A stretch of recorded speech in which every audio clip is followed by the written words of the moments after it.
4. Oke. Ada konfirmasi kelompok. Ini yang Elin sudah di-share ya. 4 kelompok. Terus TKN ini ada 4 ditambah 2, berarti TKN ada 6 kelompok, betul? Iya, Pak. Oh ya, dulu kan saya rancang 5 jadi 6 ya, nggak apa-apa, jadi 6. Jadi Elin 4, TKN itu 6, terus Helmek yang tolong di-share ya, kayaknya belum ya, belum di-share di WA group ya. Oh ya Pak, ya, Pak. Helmek berapa? 4 kelompok atau? 4 kelompok. Oh iya, ya udah, yang penting nanti tolong nanti yang tinggal di-share aja. 4, berarti total ada 4, 4, 6, berarti 14 kelompok ya. Ya, 14 kelompok ini nanti akan saya undi ya. Nanti akan presentasi nanti ya 22 ya. 2 kelompok itu dalam setiap perkuliahan ini 2 kelompok ya. Gitu. Tapi ada yang nanti saya minta untuk tampilnya sebelum UTS ya. Nah, sekarang kan kuliah ke-4. Ya. Nah, nanti ada yang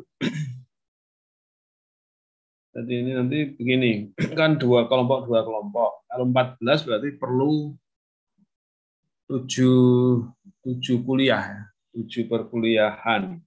Ya. Nah, rencana saya itu untuk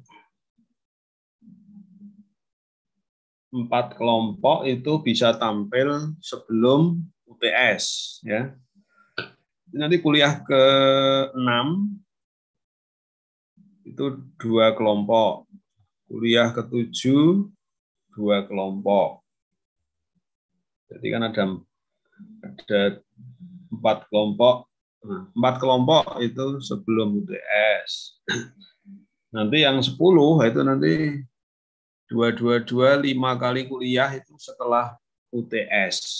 Ya. Itu. Jadi ini rencananya begitu. Nanti yang untuk yang setelah UTS itu nanti ya memerlukan 5 kali kuliah. Nanti ada yang mulai setelah UTS nanti kan ada sebelum UTS ada 7 perkuliahan, 7 pekan. Setelah UTS ada 7 lagi. Nah ini yang 4 kelompok itu berarti 2 perkuliahan itu nanti mulai kuliah ke-6 dan ke-7. Nanti yang setelah UTS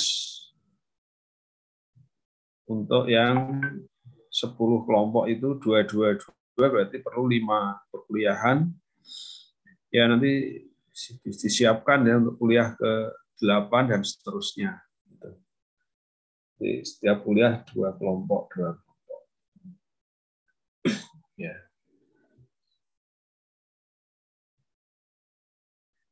Ya nanti akan saya undi. Nanti hasil undiannya akan saya share di WA group. Nah nanti yang juga akan saya share nanti di WA group juga nanti tema-temanya. Nah nanti yang tampil paling awal itu nanti diberi kesempatan untuk memilih temanya lebih dulu. Jadi yang memilih dulu. Nanti yang tampil kuliah berikutnya ya nanti nunggu kalau yang maju tampil sudah memilih, yang paling awal memilih, nanti baru diikuti berikutnya. Jadi memilihnya itu menunggu, ya urut lah. Jadi yang tampil lebih dulu berhak untuk memilih dulu. Yang tampil kemudian itu nanti memilih temanya, menunggu kalau yang urutan sebelumnya sudah milih dulu. Jadi nanti kelompok mana yang tampil 4 kelompok sebelum UTS nanti saya undi. Nanti akan saya undinya cuma gini aja. Jadi, ini kan ada Elin ada 4 kelompok, ini kan ada Elin 1, Elin 2, Elin 3, Elin 4. Nah, sesuai yang sudah dikirim ke WA group itu. Kemudian yang TKN juga gitu, ada TKN 1, TKN 2, terus sampai TKN 6. Gitu kan? Ada TKN 6. Ya. Terus yang LMAC juga gitu. LMAC ada 4, ya saya kasih kode LMAC 1, LMAC 2, LMAC 3, LMAC 4. Nah, itu nanti akan saya undi. Hasilnya nanti saya kirim ke WA Group. Juga saya kirim sejumlah, ya bukan judul tapi lebih tepat mungkin topik atau tema yang nanti masing-masing kelompok memilih yang ya tadi itu urut, yang tampil dulu ya milih lebih dulu, yang tampil kemudian ya, milihnya tema ya kemudian, nunggu yang sebelumnya udah milih.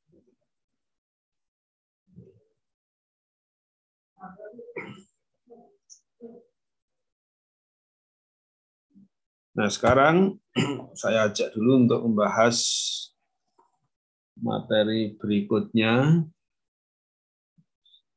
Ya, ini terkait dengan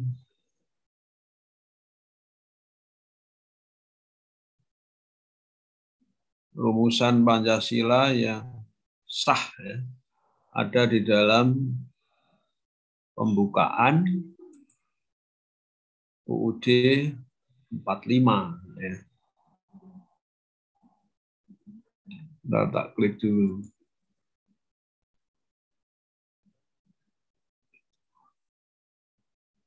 Sudah bisa kelihatan belum?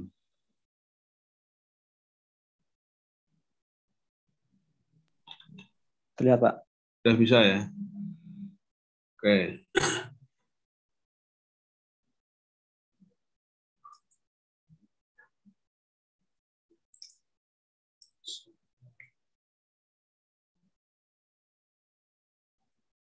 Ya, ini kita melihat terutama ini kaitannya proklamasi, teks proklamasi kemerdekaan dan teks pembukaan UUD 45. Ya. Dan nanti akan juga lanjutkan dengan ini, isi pokok dari pembukaan UUD 45, isi dan kedudukannya. Nah, ini secara ringkas saja.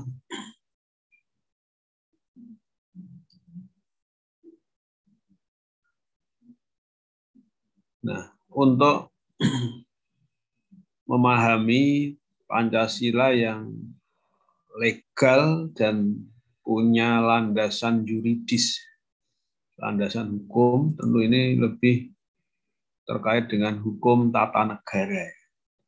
Dan itu landasannya adalah konstitusi. Sehingga kalau negara Indonesia, pemerintahan, kita semua, bangsa Indonesia itu ya menyatakan bahwa landasan kehidupan bernegara di Indonesia itu kan konstitusi. Seperti negara lain juga konstitusi. Nah, konstitusi Indonesia yang berlaku sekarang adalah Undang-Undang Dasar 1945, tapi yang telah diamandemen. Nah, itu. Karena pernah kita mendasarkan pada konstitusi UUD 45, tapi yang dulu sebelum diamandemen ya pernah. Ini sebelum era reformasi ya. Karena amandemen kan itu dilakukan MPR setelah zaman reformasi. Ya setelah masuk zaman reformasi. Jadi selesainya atau berakhirnya zaman Orde Baru. Itu selesainya Orde Baru. Nah, begitu masuk era atau zaman reformasi, itulah karena reformasi itu kan terjadi tahun 1998 ya. 1998 itu ditandai dengan pernyataan mundur Presiden Soeharto. Anda bisa buka sejarah.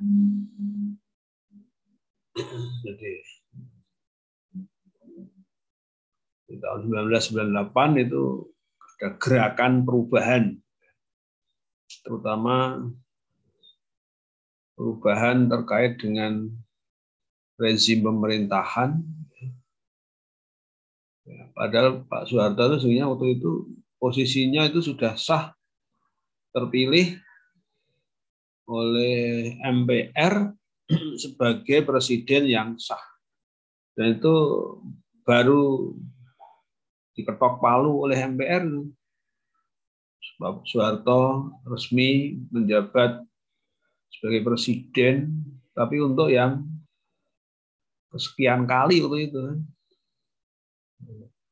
Jadi, yang waktu itu sudah menjabat selama berapa? 30-an tahun. Hitung aja itu. Mulai dari 19 ya hitungannya itu ya 1966 lah. Meskipun waktu itu belum sebagai presiden resmi. Transisi. kalau 1968 sampai 1998 berarti 30 tahun. 30 tahun. Dan itu waktu itu ditambah memulai 5 tahun berikutnya. Padahal itu baru mulai. Tapi karena ada gerakan perubahan waktu itu yang memaksa Pak Soeharto sebagai presiden yang baru saja dipilih kembali.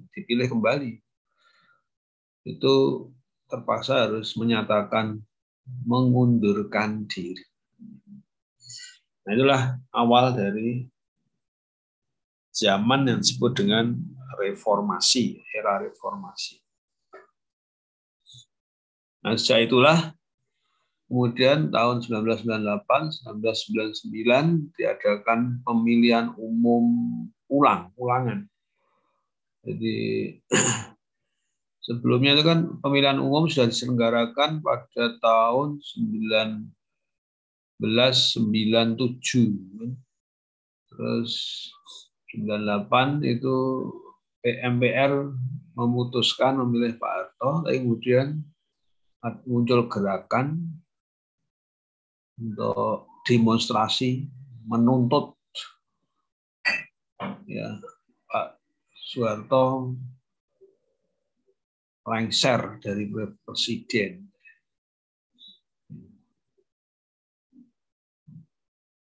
Nah, begitu era reformasi ada pemilihan umum ulang, ya. Kemudian anggota DPR yang baru, anggota MPR yang baru. Nah, itulah MPR yang baru itulah mengadakan perubahan terhadap Undang-Undang Dasar 1945. Nah, perubahan Undang-Undang Dasar itulah yang disebut sebagai amandemen.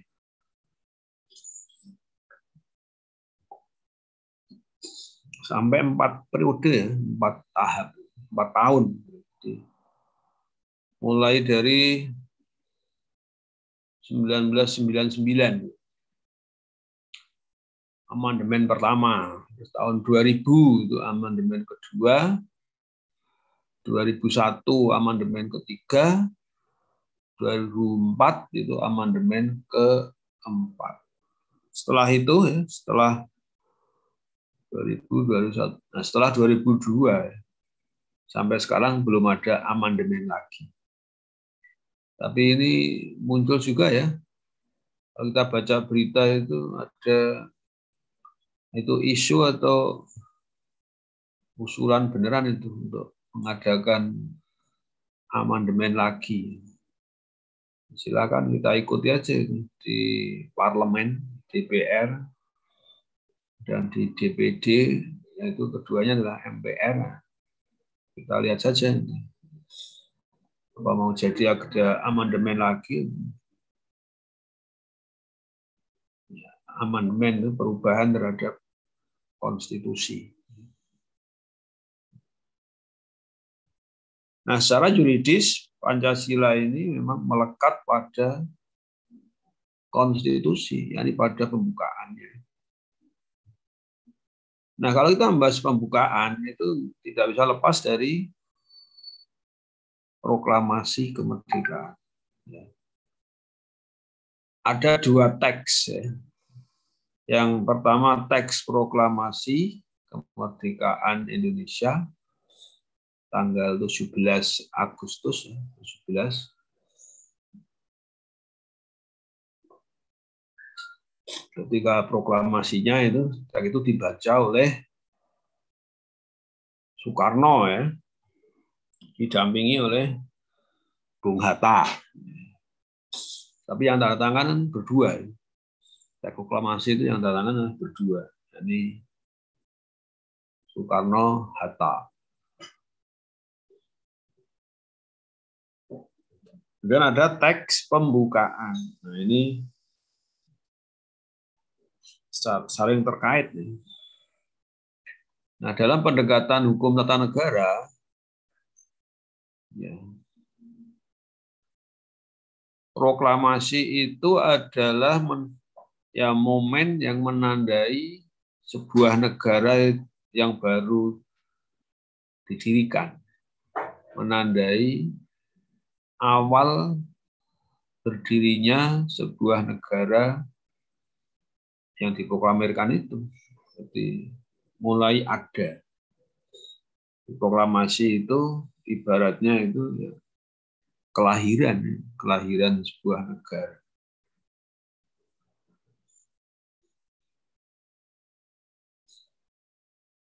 Sehingga kalau ditanyakan kapan negara Indonesia lahirnya pas proklamasi ya 17 Agustus. Lalu ada naskah teks pembukaan Undang-Undang Dasar 45 ya, pembukaan. Nah, itu melekat pada konstitusi itu suruhan. Nah, itu disahkan, disetujui dan disahkan itu sehari setelah proklamasi. Sehari setelah proklamasi. Nah, yang penting apa itu hubungannya?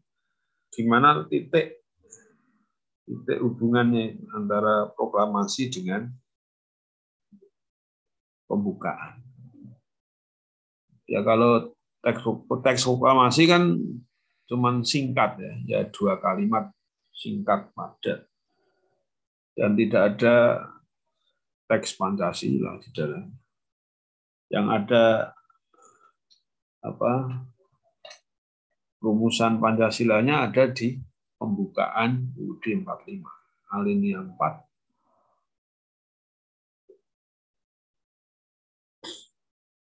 Nah, di mana hubungannya itu antara proklamasi dengan teks pembukaan? Nah, ini isi teks ada 2 butir. Nah, sesungguhnya kaitannya ada di 2 butir ini. Maksudnya gimana? Teks proklamasi dan juga teks pembukaan UUD 45 itu mempunyai pokok ya atau inti. Jadi isi yang paling pokok itu ada 2 butir dan itu sama. Jadi teks proklamasi maupun teks pembukaan UUD 45 kalau ditelusuri isi yang paling pokok itu ada persamaannya ya, sama-sama mengandung 2 butir ini.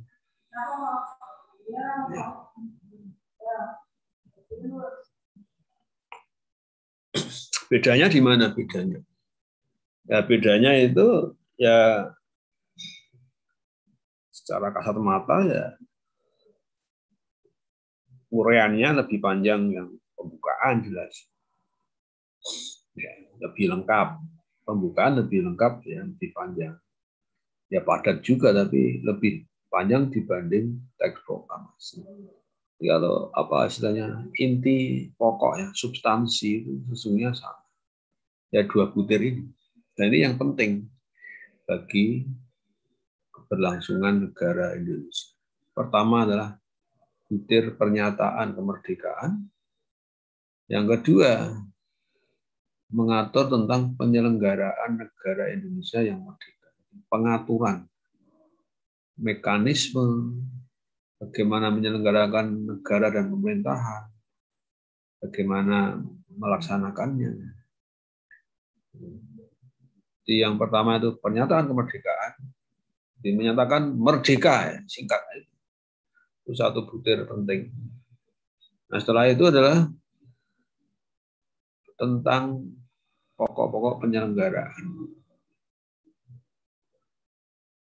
Penyelenggaraan pemerintahan, penyelenggaraan keseluruhan sebuah negara, ya, NKRI, itu diatur di dalam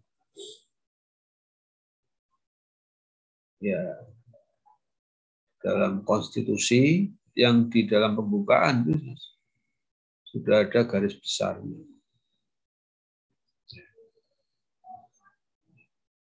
Teks proklamasi sangat singkat, tapi ya mengandung 2 ini. Coba kita cermati aja, masih hafal ya teks proklamasi.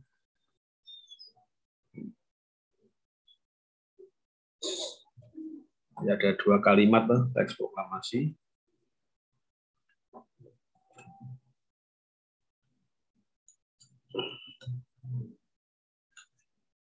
Yang pertama kan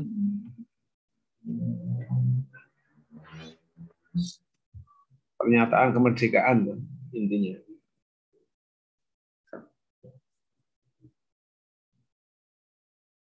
Kami bangsa Indonesia dengan ini menyatakan kemerdekaan Indonesia.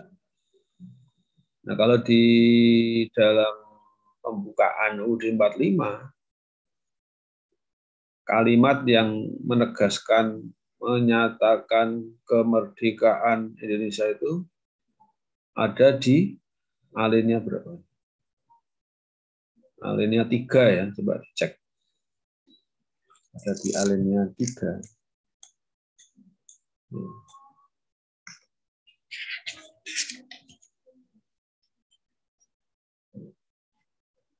Atas berkat rahmat Allah dan seterusnya itu. Masih hafal?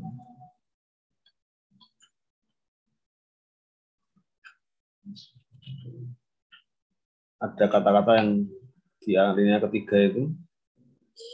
Maka rakyat Indonesia menyatakan dengan ini kemerdekaannya.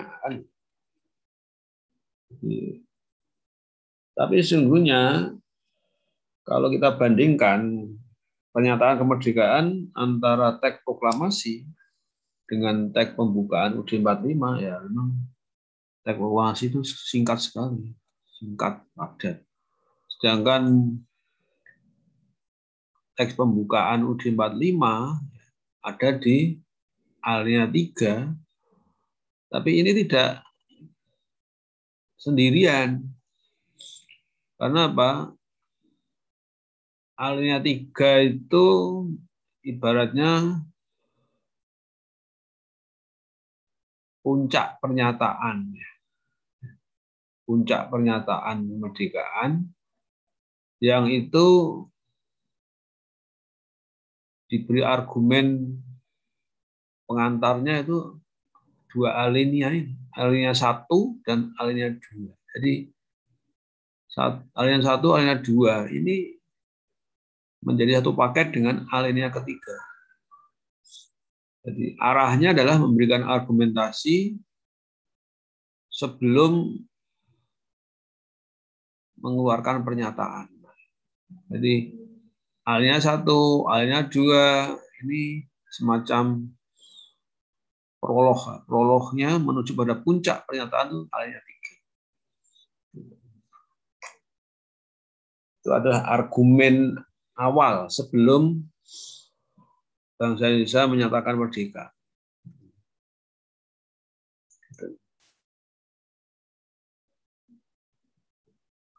Sehingga dapat dibandingkan kalau dengan teks proklamasi itu. Teks proklamasi pada kalimat pertama itu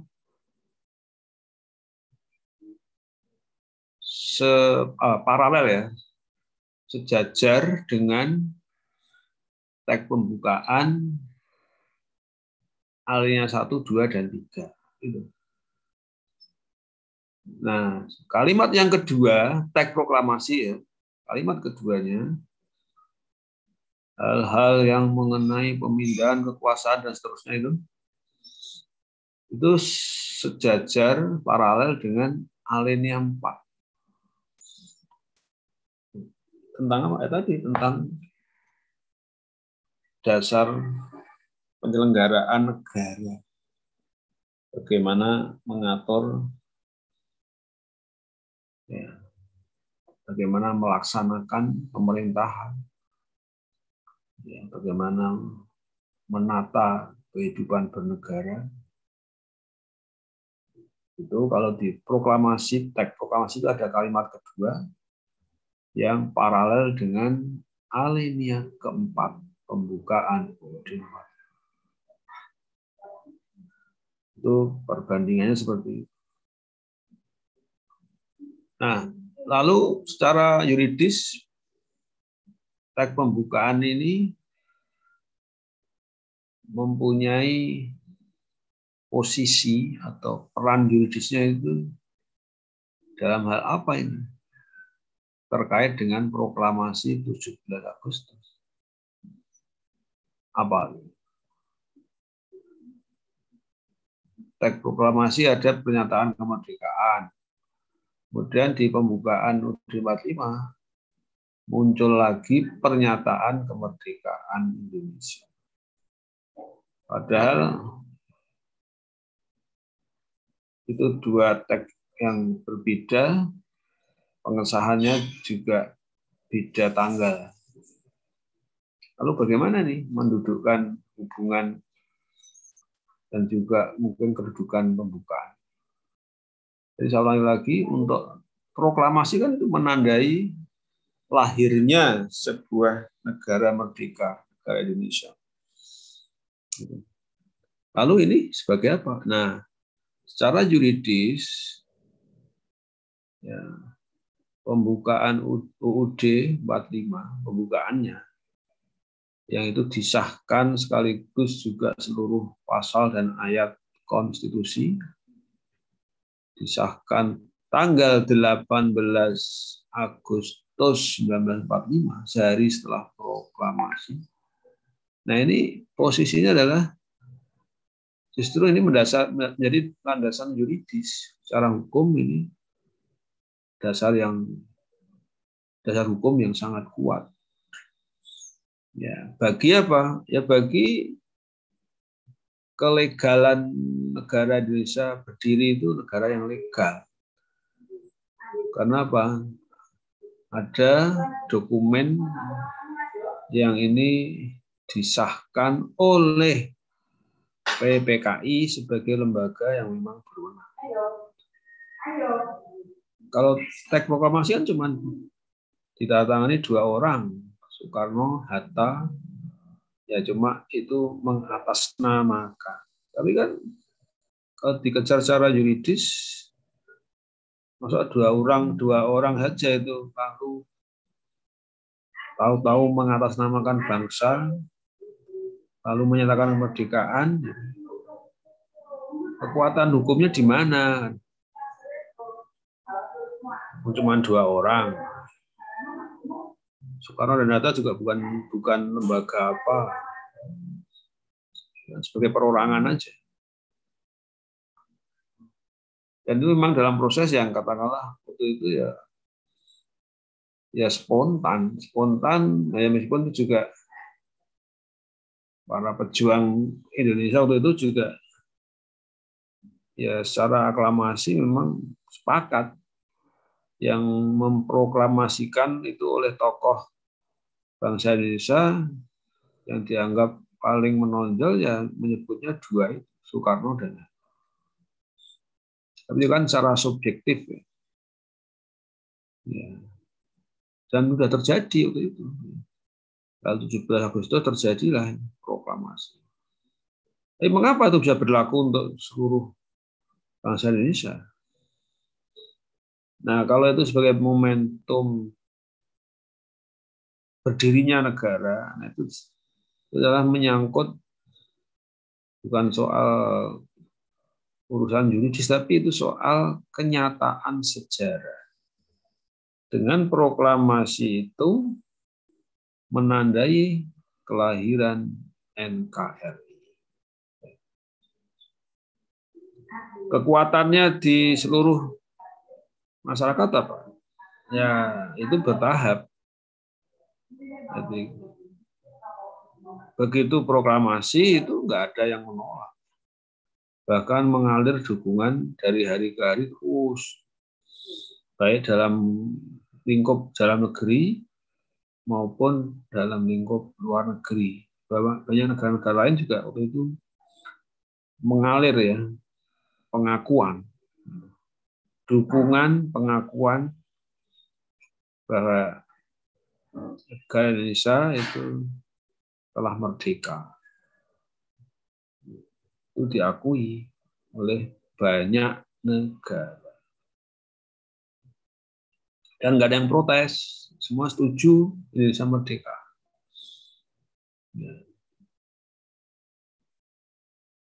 Nah, pembukaan yang disahkan oleh Badan PPKI, nah ini isunya yang sungguh-sungguh legalitas hukum tata negara ya di tanggal 18. Nah ini kalau kita pilah seperti itu. Sehingga proklamasi itu sangat erat dengan pembukaan UUD 45. Karena tadi ada paralel dan juga ada posisi yang saling melengkapi.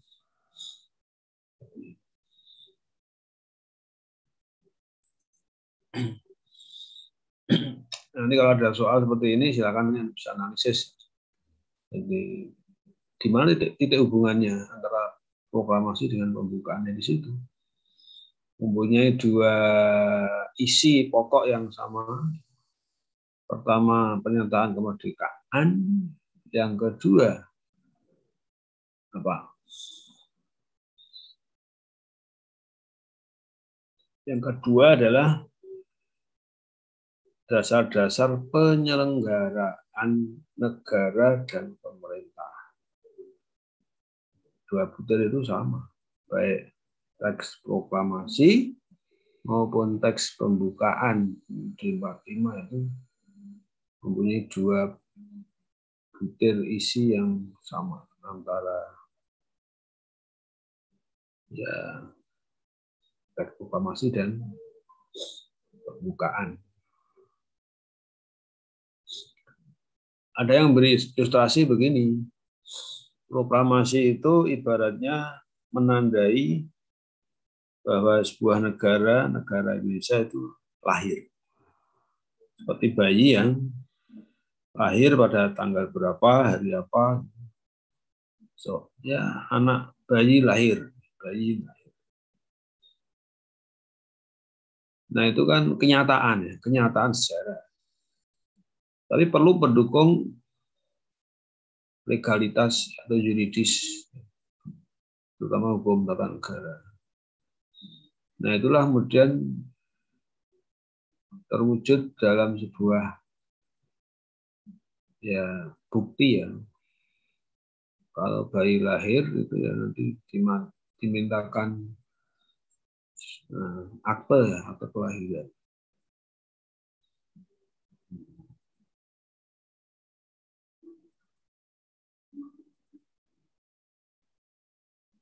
Jadi perbandingan seperti itu. Di proklamasi itu kelahiran bayi negara Indonesia tanggal 17 Agustus, sedangkan tanggal 18 Agustus itu pengesahan akte kelahirannya oleh BPK. Itu dua hal yang nggak bisa dipisahkan.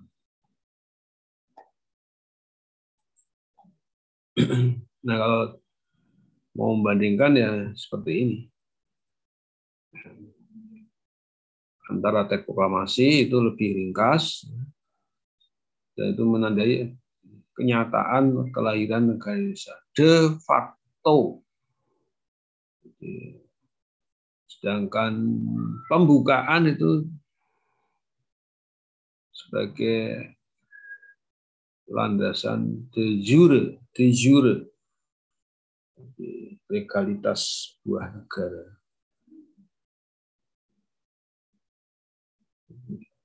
Itu saling terkait dan posisinya seperti itu. Teks proklamasi itu menandai de facto NKRI lahir. Tapi kalau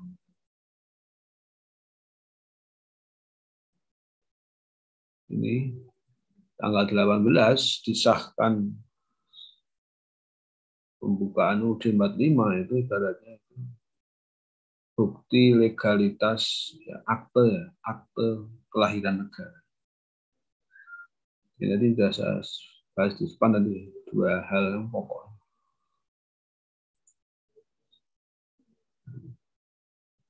Nah, pembukaan juga berisi dua hal yang pokok tadi. 1, 2, 3 alinea 1, 2, 3 ya. Ada 4 alinea. 1, 2, 3-nya itu terkait dengan pernyataan kemerdekaan.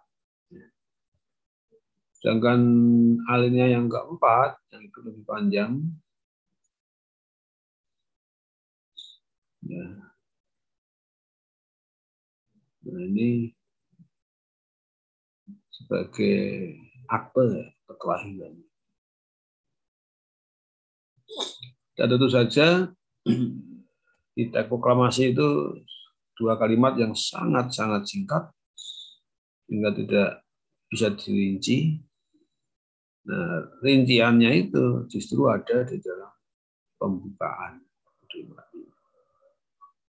tentang dasar penyelenggaraan, pelaksanaan pemerintahan secara nasional.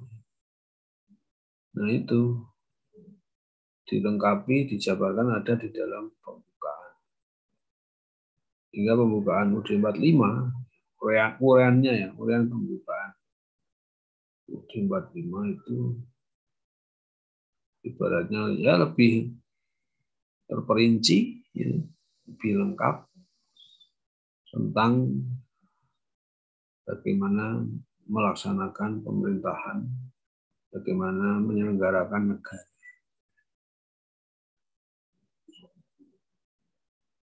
Sehingga pembukaan UUD 45 itu dapat disebut sebagai penjelas, pemberi penjelasan dan lebih rinci.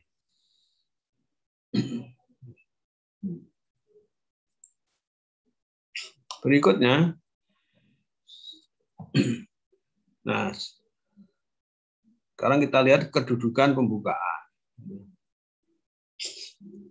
Karena disahkan oleh PPKI ya, tanggal 18 Agustus 45, yang disahkan tidak hanya pembukaan, satu paket konstitusi UUD 45 yang itu terdiri dari pembukaan, batang tubuh, dan penjelasan.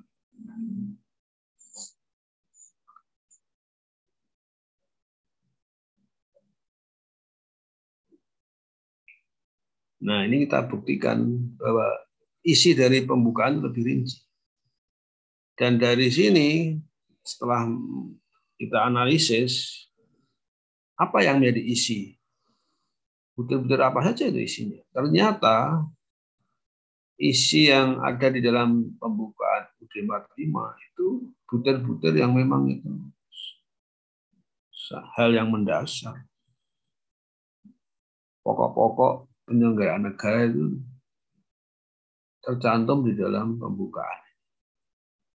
Nah, dari fakta itulah maka pembukaan mempunyai kedudukan istimewa.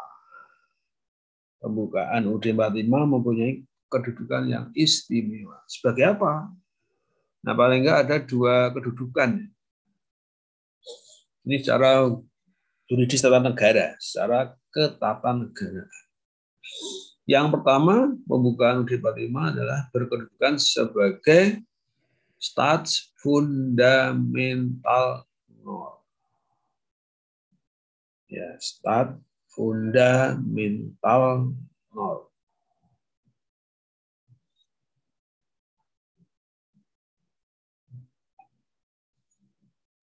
Nah, apa maksudnya Staatsfundamental Norm? Ya, di bawah ini. Kalau diterjemahkan memang itu.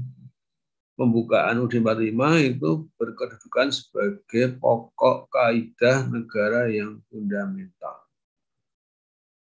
Jadi di sini memang pembukaan itu punya kedudukan tersendiri. Ya. Tapi tidak bisa lepas dari batang tubuh.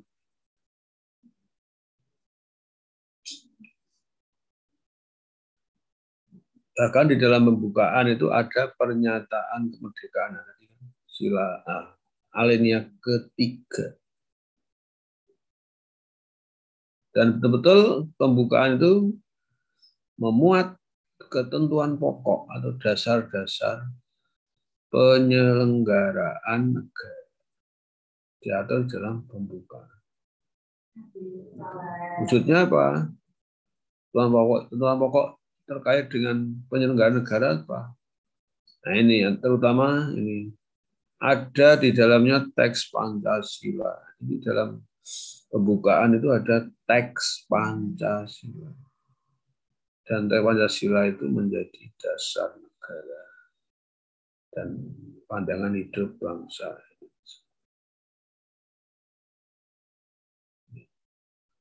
Kemudian dirinci lagi teks atau rumusan 5 sila itu.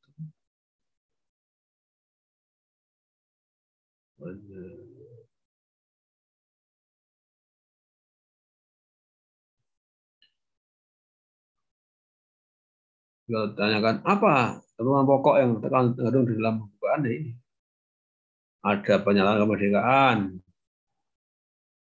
juga bisa ditambah sendiri di alinea keberapa? Kedua ya. Itu ada kata-kata kunci yang merupakan cita-cita bangsa Indonesia. Cita-cita. Ada 4 kata kunci itu. Di alinea kedua kan. Apa itu? Ke depan pintu gerbang kemerdekaan negara Indonesia yang merdeka, bersatu, berdaulat, adil, dan makmur. 5 kata kunci. Itu cita-cita bangsa. Itu termasuk hal yang pokok juga. Ada penyerahan kemerdekaan, nah ini di alinea ke-3. Ada tentang dasar keruhanian. yakni teks Pancasila di alinea 4. Ada juga dasar politik negara. Apa dasar politik negara Indonesia? Republik dan kedaulatan rakyat. Dan ini ada di dalam alinea keempat. Kalau Indonesia itu menyatakan dasarnya adalah republik, itu artinya tidak menganut apa lawannya republik itu. Sistem lawan dari republik. Ya contohnya yang populer adalah monarki, monarki, kerajaan. Negara Indonesia itu republik, sistem yang memerintah ya, dan sistem pemerintahan secara nasional itu republik artinya dikembalikan kepada publik, kepada rakyat.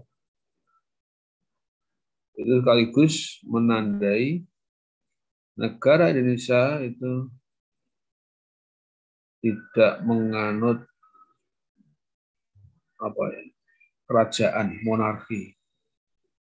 Indonesia tidak menganut ya, kesultanan enggak, kerajaan enggak, tapi republik. Dan kedaulatan rakyat. Ini juga melengkapi dari istilah republik. Cuma kalau kedaulatan rakyat itu terkait dengan mekanismenya, mekanisme kedaulatan dan dalam konteks mekanisme politik. Ya. Nah, istilah kedaulatan rakyat ini bisa juga disebut dengan demokrasi. Dan ini menjadi ciri khas Indonesia, menganut sistem bentuk republik dan demokratis. Tapi juga memuat unsur-unsur wujud negara, ya, unsur-unsurnya. Coba Anda cari sendiri nanti ya, di pembukaan alinea 4 itu ada menyebut tentang wilayah, juga menyebut tentang penduduk, ya, pemerintahan, dan konstitusi.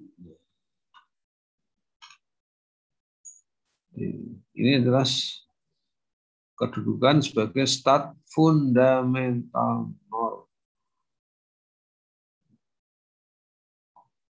Dengan mempertimbangkan ini, ya, isinya yang memang mendasar, yang fundamental, sehingga disebut stat, ya, ini fundamental norm ini.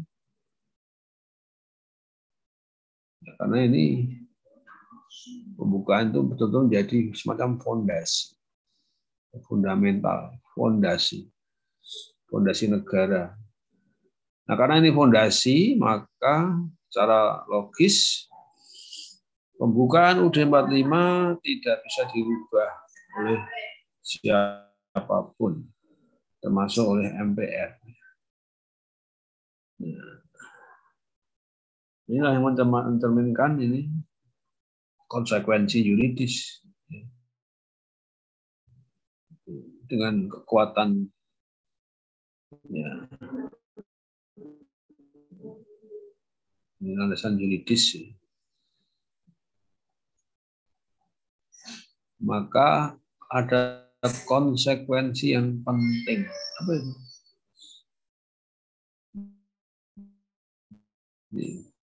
Tentang kedudukan pembukaan apa? Konsekuensi yang penting.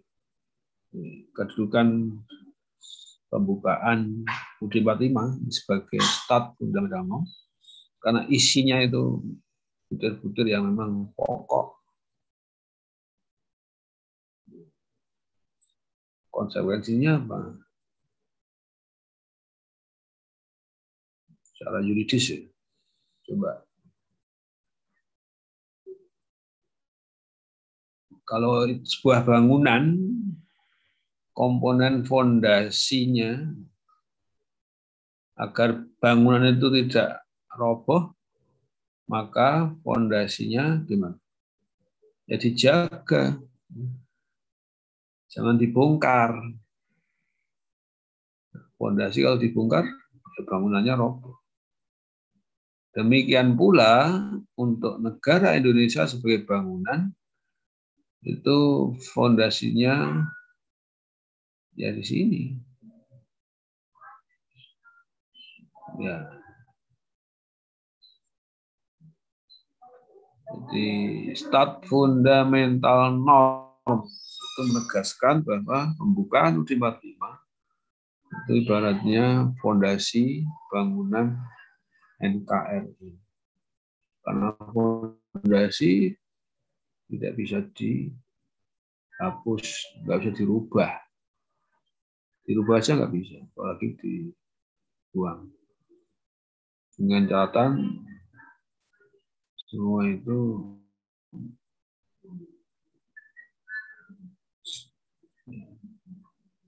ulangi lagi, itu kedudukan ini adalah tidak bisa dirubah. Kalau dirubah fondasinya gimana? Bangunannya roboh, negara roboh. Satu lagi terakhir, kedudukan yang kedua. Nah, ini. Kedudukan pembukaan itu yang kedua adalah sebagai dasar tertib hukum. Tadi yang pertama stat fundamental norm. Nah, yang kedua adalah pembukaan UUD 45 itu sebagai dasar tertib hukum Indonesia. Nah, ini terkait dengan ciri negara Indonesia adalah negara hukum kan. Nah, ini terkait dengan ini. Tentang dasar tertib hukum Indonesia, apa maksudnya? Nah, ini adalah kalau kita mengklaim sebagai negara hukum memang harus memenuhi syarat sebagai negara yang punya landasan tertib hukum. Untuk Indonesia, dasar atau landasan tertib hukum itu ada di dalam pembukaan UUD 45. Syaratnya 4. Ini semuanya ada di dalam pembukaan UUD 45 dan khususnya adalah di alinea 4 karena itu terkait dengan bagaimana penyelenggaraan negara. Jadi, karena 4 syarat ini ada tertuang di dalam pembukaan UUD 45 khususnya alinea 4, maka dapat disimpulkan bahwa negara Indonesia sebagai negara hukum itu telah memenuhi syarat sebagai negara yang punya dasar tertib hukum yang ada di dalam pembukaan UUD 45. Sekarang kita cek, coba kalian simak, dibuka coba yang masih hafal teks pembukaan ya. Bukan UUD 45 khususnya yang alinea 4. Silakan dibuka.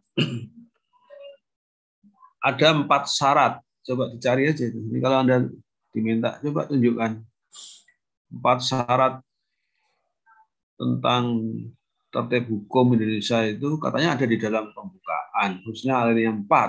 Coba tunjukkan. Syarat yang pertama, di mana itu? Ada kesatuan subjek hukum nasional. Di mana itu? Coba di kalimat yang mana? Coba dicek di pembukaan alinea keempat. Yang mana ini? Nah, harus cari. Apa maksudnya kesatuan subjek hukum? Ya. Artinya ada satu kewenangan tunggal yang menjadi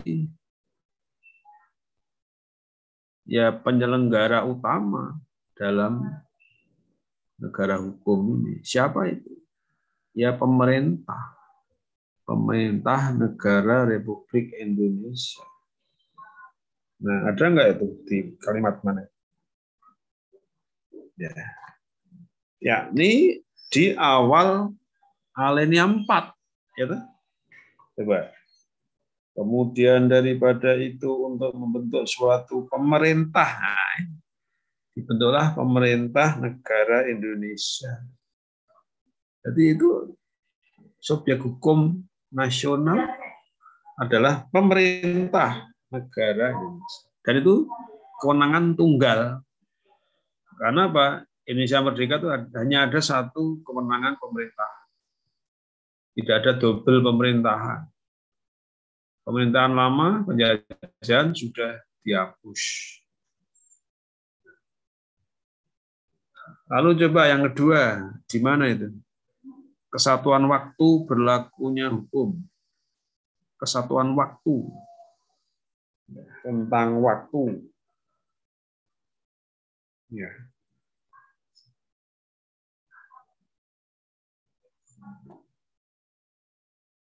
Nah, yang menunjukkan waktu mana itu?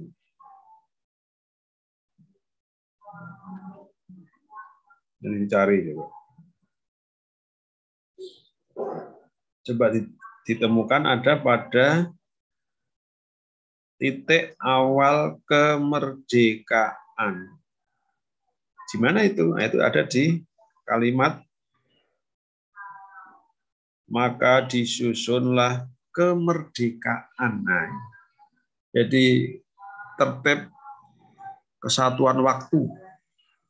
Jadi sejak merdeka sampai kapan? Ya sampai seterusnya.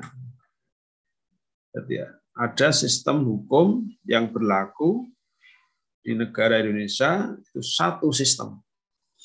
Sejak merdeka sampai seterusnya. Yaitu satu sistem tertib hukum Indonesia. Sehingga sejak merdeka itu perundang-undangan apapun, hukum yang berlaku itu adalah satu sistem yang memang itu dinyatakan berlaku untuk Indonesia. Sehingga tidak boleh itu sistem hukum lain ikut diberlakukan di sini, nggak boleh. Sistem hukum pemerintahan Jepang sudah nggak ada, sudah menyerah, sudah out.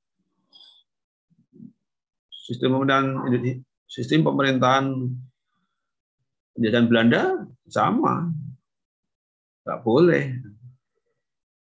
Karena kita hanya mengacu pada satu kesatuan, ya tadi ya subjek hukum dan waktu pemberlakuan sejak merdeka. Ya. Kemudian yang ketiga, satu kesatuan daerah atau wilayah hukum. Nanti ada lingkup wilayah hukum yang jelas. Sehingga sistem hukum, tertib hukum Indonesia itu berlaku di ya wilayah teritorial, batas wilayah Indonesia. Undang-undang, peraturan apapun di Indonesia ini yang berlaku, ya hanya berlaku di wilayah kedaulatan Indonesia. Tidak berlaku di negara lain. Undang-undang apapun yang berlaku di Indonesia ya hanya untuk batas-batas wilayah yang itu termasuk dalam wilayah hukum Indonesia. Undang-undang apapun ya tidak bisa diberlakukan di wilayah negara lain, tidak bisa. Ini adalah asas atau syarat kesatuan daerah. Terakhir, 4. Syarat keempat adalah ada kesatuan dasar keruhanian. Ya. Kalau yang ketiga itu disebut di mana itu? Kesatuan daerah. Nah itu ada di salah satu butir tujuan di alinea 4 itu. Mana itu? Nah itu ada kata-kata melindungi segenap bangsa Indonesia, segenap bangsa ya, dan seluruh tumpah darah. Nah ini menyebut seluruh tumpah darah Indonesia itu adalah menunjuk pada kesatuan wilayah. Maksudnya ya wilayah Nusantara. Ya. Seluruh tumpah darah Indonesia, seluruh kepulauan, seluruh wilayah daratan, lautan yang menjadi teritorial wilayah Indonesia. Nah, yang keempat, dasar kerohanian adalah rumusan teks Pancasila. Yang juga ada di dalam pembukaan UUD 45, khususnya alinea 4. Ya, sekian paparan saya ini untuk membahas ya, kaitan antara proklamasi dengan pembukaan teks pembukaan UUD 45. Kemudian begitu pentingnya pembukaan UUD 45 secara istimewa karena isinya memang hal-hal pokok sehingga punya dua kedudukan penting. Yang kalau nanti ada soal tentang ini, silakan nanti Anda bisa jabarkan. Jadi pembukaan punya dua kedudukan yang penting. Pertama, kedudukan sebagai start fundamental norm. Jadi ya, pokok kaidah negara yang fundamental. Konsekuensinya apa? Pembukaan UUD 45, pembukaannya tidak bisa diotak-atik, nggak bisa dirubah. Itu fondasi. Kalau bangunannya negara yang diatur dalam pasal-pasal, ayat-ayat, itu bisa diamandemen. Amandemen di era awal reformasi itu kan mengamandemen, merubah pasal-pasalnya. Itu pun juga tentu dengan pertimbangan yang matang.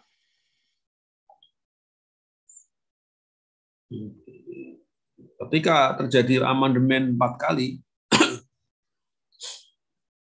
itu hanya pasal-pasal dan ayat. Sedangkan pembukaan, teks pembukaan masih asli. Dan MPR juga sudah menyatakan, MPR sendiri sudah menyatakan tidak akan merubah pembukaan. Dan memang konsekuensinya itu bisa, kalau dirubah itu punya konsekuensi yang fatal. Siapapun kalau itu merubah pembukaan, maka bangunan negara ini runtuh. Dan itu sudah ditegaskan oleh MPR. Nah, kedudukan yang kedua, nah ini dasar tertib hukum. Itu juga dasarnya ada di pembukaan, khususnya alinea 4. Ya. Contoh yang gampang tentang syarat-syarat ini ya. Jadi yang satu ini pemerintahan. Jadi cuma satu. Yang punya kewenangan menegakkan hukum itu pemerintah. Dan pemerintahan Indonesia cuma satu. Pemerintahan lain tidak boleh ikut campur. Kesatuan waktu itu setiap undang-undangan ada jelas ya, berlakunya. Kalau yang nggak berlaku ya udah. Dan di daerah, nah, di wilayah ini contoh yang sederhana adalah biasanya yang sering populer kan. Kalau ada terjadi perkara atau kejadian peristiwa apa atau kasus apa yang itu terkait dengan perundang-undangan, maka harus jelas terjadinya di mana sehingga untuk memberlakukan perundang-undangan tertib hukum Indonesia itu juga akan jelas. Kalau itu perkaranya, peristiwanya, kasusnya memang jelas terjadi di dalam wilayah Indonesia, nah itulah berlakulah hukum, berlakulah perundang-undangan Indonesia yang berlaku. Yang berlaku. Ada kasus, sekarang banyak berita itu kriminalitas. Terjadi kasus perkara misalnya ini, karena sedang ramai ini, penyelundupan itu ya, narkotika, perdagangan narkotika, wah, lagi ramai ini di kepolisian sedang diusut, nilainya triliunan ya. Kejadiannya di Indonesia, maka berlakulah undang-undang yang ada di Indonesia. Kalau terjadi perdagangan narkotika tapi terjadinya itu di luar Indonesia, ya kita nggak bisa memberlakukan undang-undang Indonesia. Terjadi perampokan, terjadi pencurian, di mana terjadinya di wilayah Indonesia, itu baru berlaku hukum Indonesia. Karena ada kesatuan wilayah itu jelas.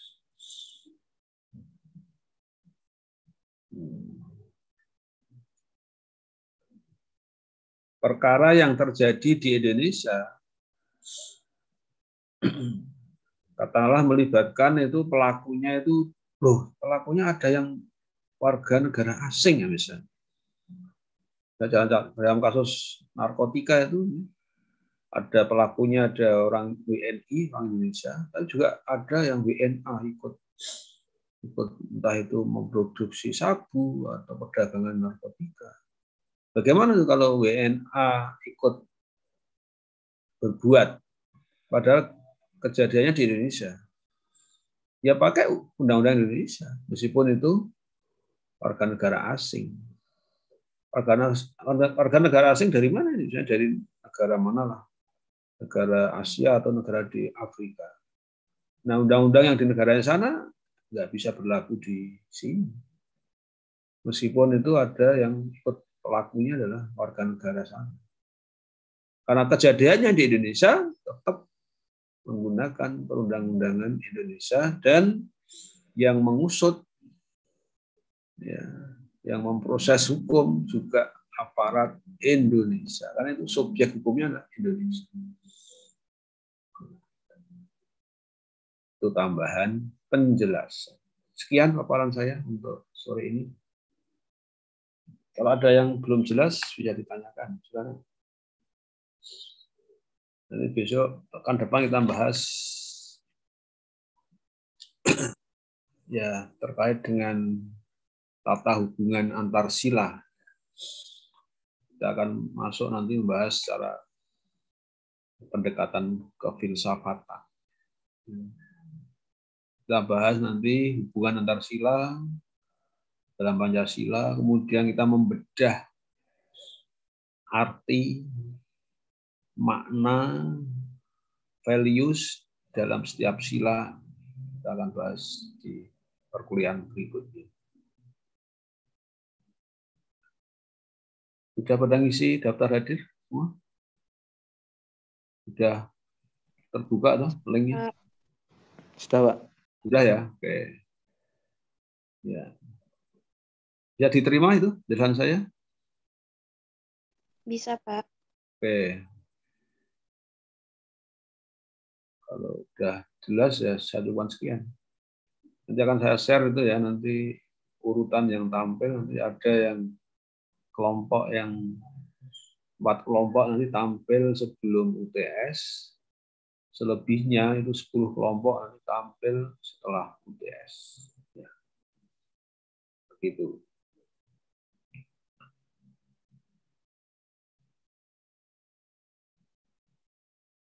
Kalau dikira cukup ya sekian saja kuliahnya. Yang PR udah jadi semua tuh, udah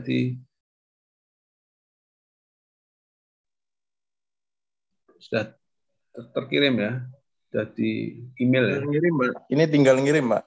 Oh ya, terima kasih. Ya tunggulah nanti teman-temannya kalau masih ada boleh sampai sore. Kalau Iya, udah Pak. lengkap, ya tolong dikirim. Terima kasih ya, dibantu untuk dikumpulkan satu file. Sambil dicek, jangan sampai ada yang terlewat. Oke, teman-teman yang lain saya juga ngecek juga sudah ikut terkumpul belum. Kalau dirasa cukup, boleh saya tutup kalau gitu kuliah sore ini. Boleh, Pak. Baik, terima kasih. Kita ketemu lagi pekan depan. Tetap jaga kesehatan, ya. Tetap semangat. Mudah-mudahan kita semua dilindungi Allah, dijauhkan dari wabah COVID, dan mudah-mudahan COVID ini segera hilang atas izin Allah. Amin. Sekian, terima kasih atas perhatiannya. Assalamualaikum warahmatullahi wabarakatuh. Salam sehat semuanya. Oke. Waalaikumsalam. Waalaikumsalam Terima kasih, warahmatullahi wabarakatuh. Pak. Terima kasih, Pak.